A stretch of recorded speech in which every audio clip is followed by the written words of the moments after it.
Hey, music appreciation class. It's Kurt.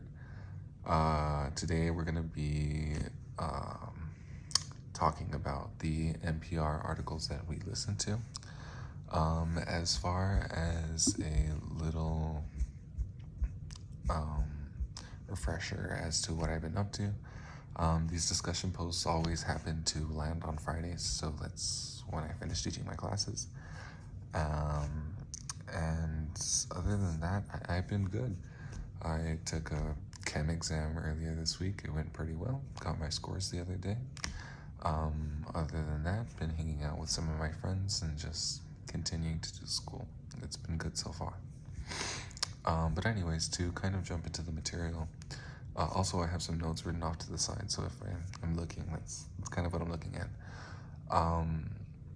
I chose two different articles straight from NPR, one having to deal with disabilities in music, and the other having to deal with gay composers and hidden love. I thought both of those sounded, I don't know, interesting. I wanted to see what people had to say about it. Anyways, essentially, we start off with this first one, right? And it's Sense of Place. The name, A Sense of Place. This Berkeley group shines a light on musicians with disabilities, and it's being narrated and created by Rihanna Doris and Miguel Perez. And essentially, throughout this this article and this narration of what's being taken place, we are brought to Berkeley's music ensemble, specifically an inclusive music ensemble for those who may have any sort of physical or mental disabilities. And throughout the article itself, while listening, we kind of get to hear a little bit of personal narrative and kind of anecdote from a few people who are in this ensemble and who do have disabilities, whether they be like, for example, we have Professor Adrian, who is a violinist, and he was born with essentially a disabled right hand.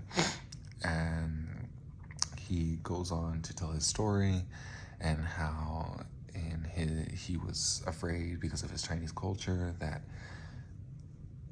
it might be frowned upon, but that his family was very, very supportive. And obviously this is out of control. Like, this isn't something you can control, but it's just something that his mother feared, at least when portraying to the rest of his family. But anyways, we continue to work through his story and the stories of others, and essentially that we see that music is just kind of a way to elaborate further on your feelings. And it doesn't matter whether you have this disability or if you don't, or like wherever you're from or minority or whatever. Essentially, music will bring together like bigger, better opportunities, and with that, it'll transcend barriers, any sort of barrier. And that's kind of the basis of that first story. And I thought it was really, really nice to hear, especially the theme that they kind of had going on was Yellow by Coldplay. And I feel like that song is just kind of about like unrequited love. So it really goes to show, just like, if you really want to do it, like, you're gonna be able to. So that was that first story.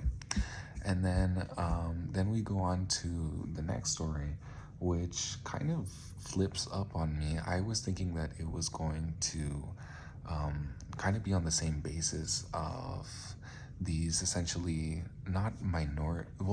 almost like these minority groups who are undermined, right? In this case, the disabled community, and then now the LGBTQ community.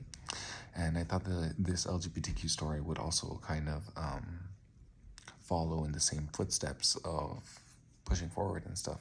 But anyways, we meet with this French composer named David Kadosh. I'm butchering his name, I'm sure. And essentially this composer created a playlist of what is is essentially gay artist at the time of classical music.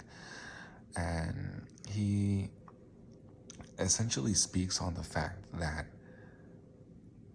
although this is transcending barriers and it is a wonderful thing and it is such a creative thing, at least at that time, it was almost, you couldn't do it, right? It was frowned upon, and it was just something that you had to get passed through. So essentially, this way of composing is altered because it's almost like the composers themselves are having to like deploy their love. Their love is meant to be heard through their music, but they almost have to do it in secrecy because they cannot like be there for the people that they truly love. If that makes any sense at all. But then it kind of rewraps again, and it kind of goes back to the footsteps of music being a celebration and yeah, just a celebration of who you are and how the composers are able to come together in the end and really put off amazing pieces. But yeah, that was just kind of like my feedback and opinion on the articles that I read. But yes, hope you all have a great rest of your day.